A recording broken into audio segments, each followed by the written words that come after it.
Welcome to another heartfelt episode of Shelbrook Speaks Out. I'm your host, Ben Shelbrook, and today we're embracing the holiday spirit with a classic. So gather round as I read Clement Clarke Moore's timeless tale, "Twas the Night Before Christmas." It's a story that's warmed hearts for generations, and I hope it brings a little extra joy to you and your loved ones this holiday season. Let's begin. 'Twas the night before Christmas, when all through the house not a creature was stirring, not even a mouse.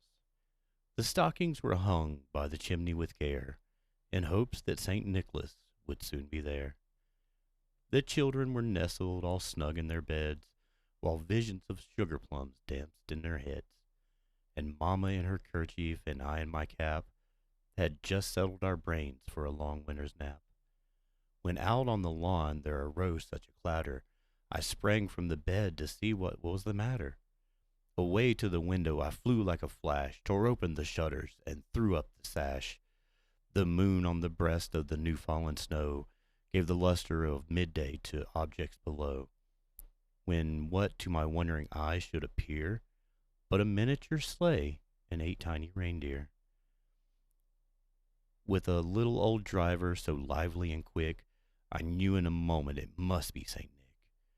More rapid than eagles his coursers they came, and he whistled and shouted and called them by name. Now Dasher, now Dancer, now Prancer and Vixen, on Comet, on Cupid, on Donner, on Blitzen, to the top of the porch, to the top of the wall, now dash away, dash away, dash away all, as dry leaves that before the wild hurricane fly, when they meet with an obstacle mount to the sky. So up to the housetop the coursers they flew, with a sleigh full of toys, and St. Nicholas too.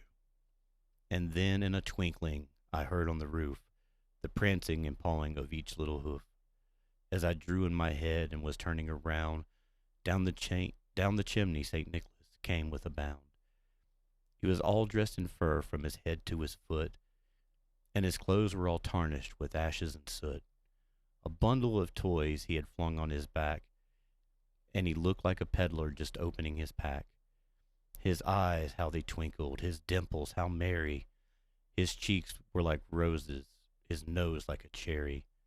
His droll little mouth was drawn up like a bow, and the beard of his chin was as white as the snow. The stump of a pipe he held tight in his teeth, and the smoke it encircled his head like a wreath. He had a broad face and a little round belly that shook when he laughed like a bowl full of jelly. He was chubby and plump, a right jolly old elf, and I laughed when I saw him in spite of myself. A wink of his eye and a twist of his head soon gave me to know I had nothing to dread. He spoke not a word, but went straight to work, and filled all the stockings, then turned with a jerk, and laying his finger aside his nose, and giving a nod up the chimney he rose.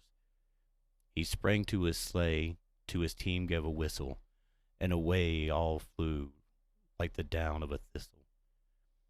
But I heard him exclaim, ere he drove out of sight, "Happy Christmas to all, and to all a good night." And that wraps up our special Christmas reading of The Night Before Christmas. Thank you for taking a moment to join me this holiday tradition. From my family to yours, I wish you a Merry Christmas filled with love, laughter, and the warmth of those that you hold dear. And remember, the greatest gifts are not found underneath the tree. They are the moments that we share together. Take care, all, and I'll see you the next time on Shelbrook Speaks Out. Merry Christmas.